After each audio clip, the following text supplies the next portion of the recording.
प्रवासातच आपल्याला नवीन माणसं भेटतात, नवीन अनुभव येतो आणि नवीन संस्कृतीची देखील ओळख होते.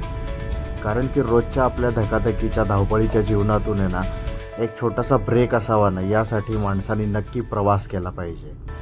म्हणजे साधारणपणे माझं तरी असं मत आहे ना, की महिन्यातून किंवा 2 महिन्यातून आहे ना, आपली एक ट्रिप तरी झालीच पाहिजे. आणि ती ट्रिप आपल्या फक्त शांततेसाठी, आरामासाठी आणि स्वतःला ओळखण्यासाठी आणि स्वतःशी हितगुज करण्यासाठी हा प्रवास झालाच पाहिजे.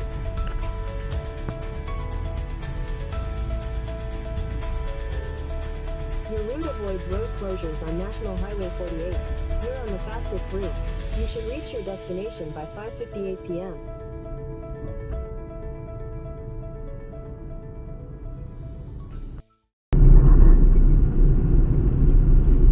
सो मित्रांनो, फायनली आपली रिटर्न जर्नी पुन्हा एकदा सुरू झालेली आहे. सो हॅलो, नमस्कार, सुप्रभात मित्रांनो, स्वागत आहे तुमचं पुन्हा एकदा आपल्या युट्यूब चॅनलमध्ये श्री थॉट्समध्ये. आणि आपण आता देवगडवरनं कुणकेश्वराचं दर्शन घेण्यासाठी निघालेलो आहोत. आणि त्याच रूटवरती मित्रांनो आपल्याला हे 2 सुंदर असे बीचेस पाहायला मिळतात.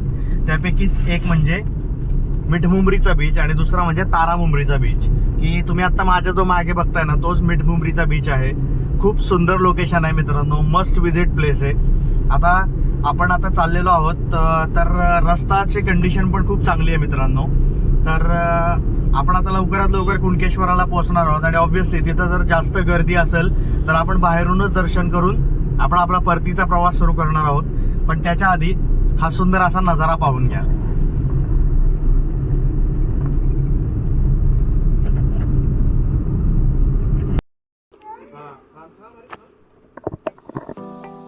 कुणकेश्वर देवगड तालुक्यातील सिंधुदुर्ग जिल्ह्यातलं एक खूप प्रसिद्ध असं देवस्थान, जे की महादेव म्हणजेच शंकर भगवान यांना समर्पित असं हे मंदिर. समुद्रकिनाऱ्याच्या काठी लाटांचा शांत आवाज आणि निसर्गरम्य वातावरण, अशा या गोष्टींमुळं आपल्यासारख्या पर्यटकांना, आपल्यासारख्या यूट्यूबर्सला, आपल्यासारख्या कॉन्टेंट क्रिएटरला नेहमीच भुरळ पाडणारं हे ठिकाण. मित्रांनो, कुणकेश्वरची यात्रा आहे ना, या भागामध्ये खूप प्रसिद्ध असते आणि ती यात्रा महाशिवरात्रीच्या दिवशी असते. आणि तुम्ही आता स्क्रीनवरती बघताय की काय माहोल आहे तो. खूप सुंदर असं इथं वातावरण आहे. म्हणजे आता जवळपास 11-12 वाजलेले आहेत आणि आपण आता मंदिरात आलेलो आहोत. आणि मंदिरात चारही बाजूंनी नुसता भक्तीचा नाद आणि खूपच आध्यात्मिक असं वातावरण आपल्याला पाहायला मिळतं आहे. दर्शनाच्या लांबच लांब रांगा आणि सुमधुर असं चाललेलं हे कीर्तन, भजन, गाणं, असं सगळ्यांचं आपल्याला इथं मिलाप पाहायला मिळतो आहे. आणि एक अध्यात्माचा सागर आपल्याला इथं पाहायला मिळतो.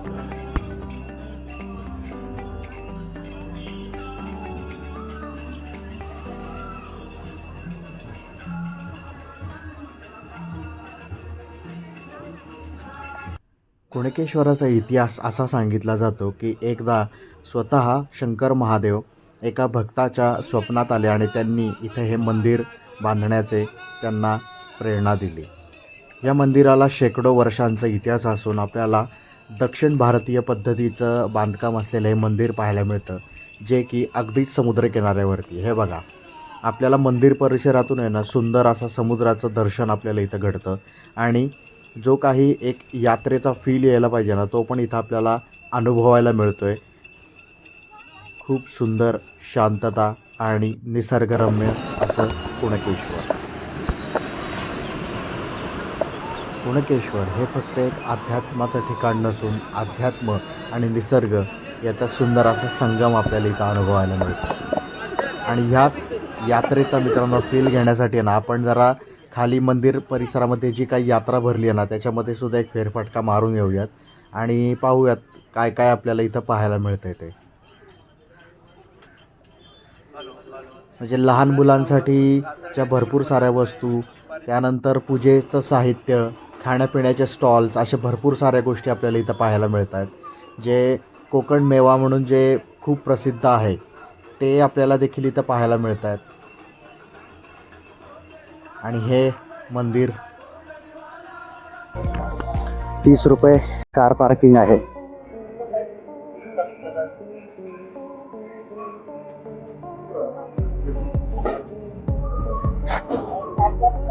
आणि हे कुणकेश्वर मंदिराचा प्रवेशद्वार.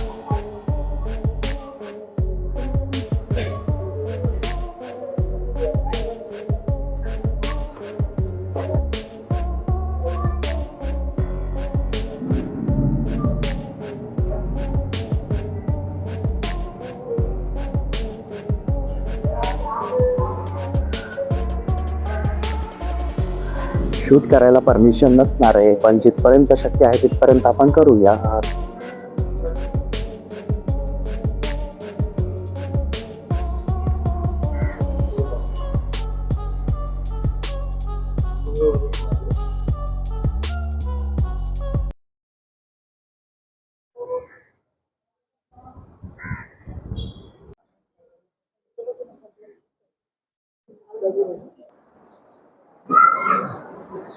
सो मित्रांनो, आपण कुणकेश्वराचं दर्शन घेतलेलं आहे.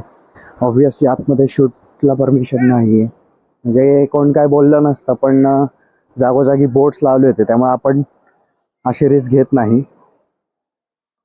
निळकंठामत्य समाधी स्थळ आणि मंदिराच्या आवारातूनच हे मंदिराचे सुंदर असे मंदिर. आणि ह्या मंदिराच्या समोरच बाजूलाच लारपी समुद्र आणि हा कुणकेश्वरचा बीच. खूपच सुंदर असा बीच आहे मित्रांनो. म्हणजे इथं तुम्ही पाहू शकता, इथं काही खडकाळ आपल्याला एरिया दिसतोय आणि इकडं व्हाईट सँड बीच आहे, कम्प्लिटली व्हाईट सँड बीच. म्हणजे तुम्ही माझा रत्नागिरीचा मे बी सेकंड पार्ट होता तो, आय डोंट नो, त्या व्हिडिओमध्ये पण मी ही गोष्ट सांगितलेली होती की तिकडून म्हणजे रत्नागिरी आणि सिंधुदुर्गच्या तुम्ही कुठल्याही बीचवरती गेलात ना, म्हणजे 90% तरी बीच आहेत ना, हे असे व्हाईट सँड बीच आहेत, जे क्लीन, स्वच्छ आणि खूप सुंदर असे बीचेस असतात. सो सुंदर अशा लाटा. सनसेट ऑलमोस्ट होत आला. आता इथं सन आहे. आपण मीठ मुंबरीच्या बीचवरनं सनसेट बघण्याचा प्रयत्न करणार आहोत. आणि हेच कुणकेश्वराचं सुंदर असं मंदिर. अजून या बाजूने खूप सुंदर व्ह्यूज आहेत, ते आपण आता पाहूयात. इथं बसण्याची व्यवस्था सुद्धा केलेली आहे, खूप सुंदर आहे. आणि हे सुंदर असा नजारा. हे थोडंसं डेंजरस काम आहे, आपण असल्या कुठल्याही गोष्टी करणार नाहीये.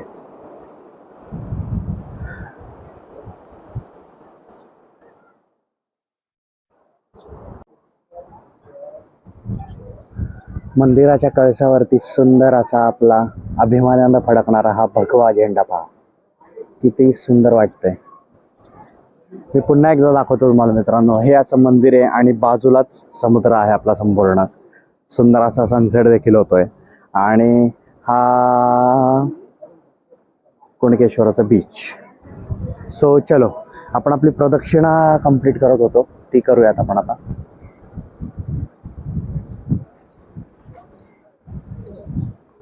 जांभाच्या दगडांचं बांधकाम.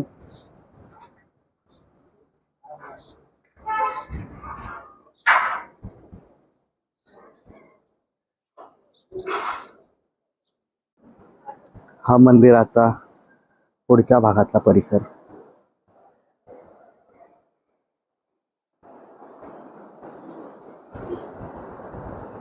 आणि हा कुणकेश्वरचा बीच. खूपच लांब आहे, इथून ते साधारणपणे तिथपर्यंत दिसतोय.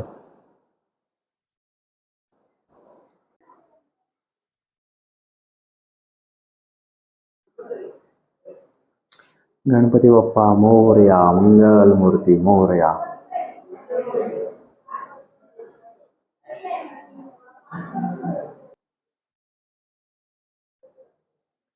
श्री देवनारायण.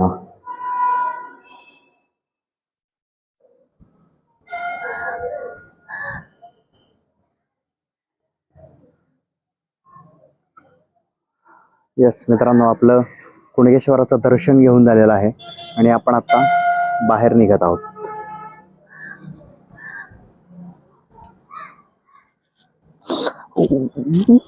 मुंग्या चावल्या. खूपच सुंदर असे हे प्रवेशद्वार हे बनवलेलं आहे, कमान. खूप छान वाटतं पाहायला. आणि हे डौलाने फडकणारे आपले भगवे झेंडे. सुख म्हणजे नक्की काय असतं?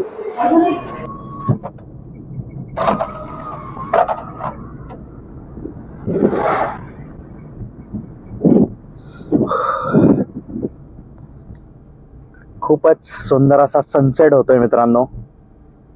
आणि समोर या बाजूला आपल्याला दिसत आहेत त्या सुंदर अशा देवगडच्या खूपच प्रसिद्ध अशा पवनचक्क्या.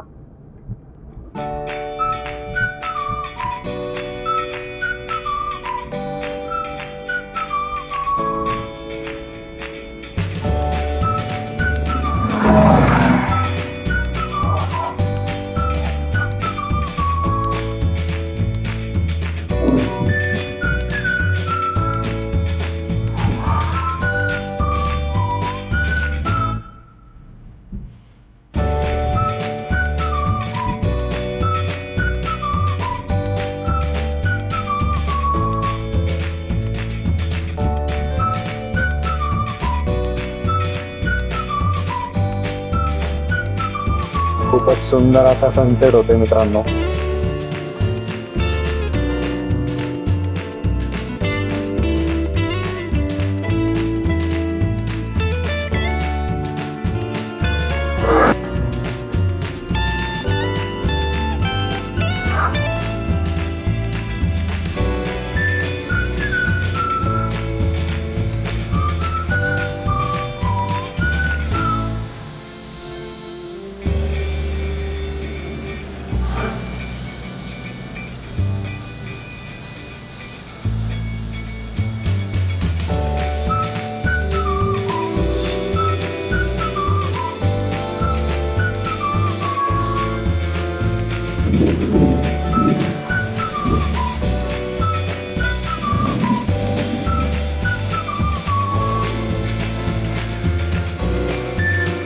हाच सुंदर असा तारामुंबरीचा बीच.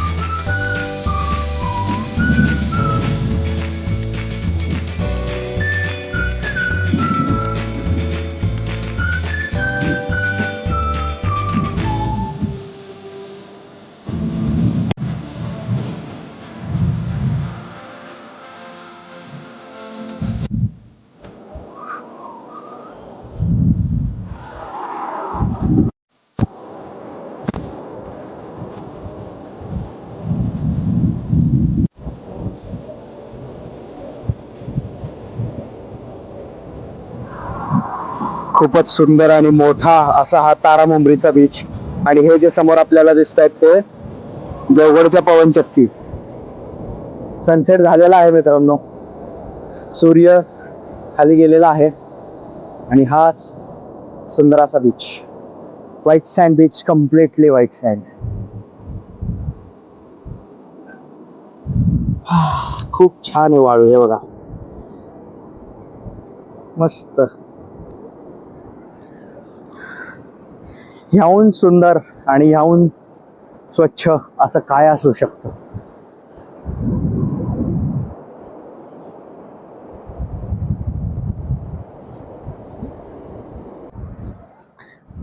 सुंदर अशी संध्याकाळ आपण तारामुंबरी बीच वरती घालवलेली आहे मित्रांनो.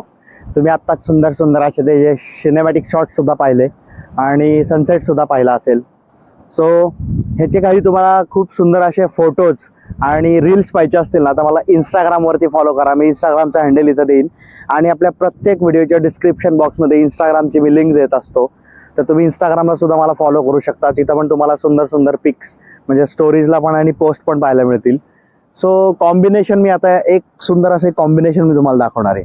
म्हणजे आता तुम्ही समोर बघताय ह्या बाजूला समोर सूर्यास्त झालेला आहे. सूर्यनारायण खाली गेलेले आहेत आणि त्याच्याच अपोजिट डिरेक्शनमध्ये म्हणजे तुम्ही इकडे पाहिलात तर आता चंद्राचा उदय होतोय. म्हणजेच चंद्रोदय होत आहे आता. खूपच सुंदर म्हणजे एक विलक्षण असा अनुभव आहे हा आपल्यासाठी. म्हणजे काही लोक ही गोष्ट रोज पाहत असतील पण काय आपल्यासारख्यांना आपण जेव्हा ट्रॅव्हल करतो, आपण जेव्हा फिरायला येतो, आपण जेव्हा निसर्गात येतो तेव्हाच आपल्याला अशा सुंदर गोष्टी पाहायला मिळतात. म्हणजे 10-15 मिनिटापूर्वी इकडे सूर्यास्त झाला आणि आता इकडे पाहतोय आपण चंद्रोदय होतोय. चंद्र आपल्याला दिसायला सुरुवात झालेली आहे. खूपच सुंदर आणि मनमोहक असा हा चंद्र. येस, सो मित्रांनो, तुम्हाला आपला व्हिडिओ आवडला असेल, मी आता हा व्हिडिओ इथेच एंड करतोय. तुम्हाला आपला हा व्हिडिओ आवडला असेल तर नक्की लाईक करा, कॉमेंट करा, तुमच्या प्रतिक्रिया माझ्यापर्यंत पोहोचवा. जे काही तुम्हाला अजून काही माहिती पाहिजे असले, डिस्कस करायचं असलं तर तुम्ही कॉमेंट करू शकता. मला इंस्टाग्रामवरती सुद्धा तुम्ही मेसेज करू शकता. आणि सो दॅट्स द स्टोरी. आपला हा मे बी आता तिसरा व्हिडिओ आहे या सिरीजमधला. आपला उद्या सकाळी अजून एक व्हिडिओ होणार आहे आणि मग उद्या सकाळचा नाश्ता करून आपण आपल्या रिसॉर्टमध्ये चेकआउट करणार आहोत आणि आपण आपल्या घरी जाणार आहोत, कारण की परवापासून आहे आपलं ऑफिस. सो ह्या 2-3 दिवसाची सुंदर अशी सुट्टी घालवल्यानंतर मंगळवारपासून म्हणजेच परवापासून ऑफिस सुरू होत आहे. So back to work. So good bye, take care, tata, bye bye.